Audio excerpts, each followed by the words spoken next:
Here at Rockhouse Financial, we believe that financial planning comes first. Tax planning is just one aspect of the financial plan, and we wanted to show you today how that can benefit you.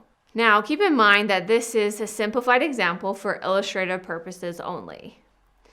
So we have a triangle here that illustrates the 3 different ways that money can come to you from a tax standpoint in retirement.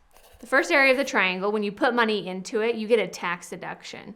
And while it's in the account, you don't pay taxes. It's all tax deferred. And when you come to retirement, as you take it out, it's fully taxable to you. These are things like a traditional 401k or traditional IRA or a pension. Another area of the triangle, when you put money in, you pay the taxes. It's partially taxable to you while it's in the account, any gains. And when it comes to you in retirement, if there's any gains, it's also partially taxed. These are things that are held outside of retirement accounts, like a brokerage account, a trust account, stock plans, real estate. In the last area of the triangle, when you put money in, you pay taxes on it when it goes in. While it's in the account, you don't have to pay any taxes. And if you've held it until you're 59 and a half and for the 5-year time frame, you do not pay any taxes when you pull it out in retirement. This is a Roth IRA. Now, it's important to have money in all areas of the triangle for tax diversification. And this example can show you how. Now, in this example, we use 2018 married filing joint tax brackets. So we have both Bill and Bob, and they both saved $1 million for retirement.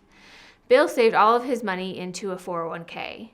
Bob saved $400,000 into a 401k, $300,000 into a Roth, and $300,000 into mutual funds held outside of a retirement account. They both want to take out $100,000 their first year.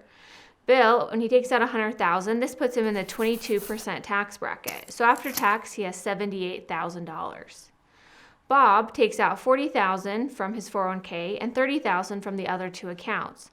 The Roth is not included in his taxable income, so he has $70,000 in income, which puts him in the 12% tax bracket. So after tax on his 401k, after taxes, he has $35,200. No taxes on the Roth. And a magical thing happens when you're under $77,400 in income.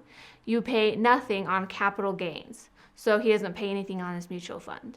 So after tax, he has $95,200, which is a difference of $17,200 from what Bill had. So you can see that tax planning can have a substantial impact on the amount you have to spend in retirement. Now keep in mind that Bob had to pay taxes initially on this money. So part of our tax planning is deciding when should you be paying taxes, now or in retirement, and when can your cash flow afford it. And like I said, this is just one aspect of tax planning and financial planning. We also look at things like debt reduction, cash flow, investment allocation, and estate planning. And we do analysis on your investments, your withdrawal strategies, and on your benefits you have through work. If you'd like to see how financial planning can benefit you, come in for a free initial consultation with us.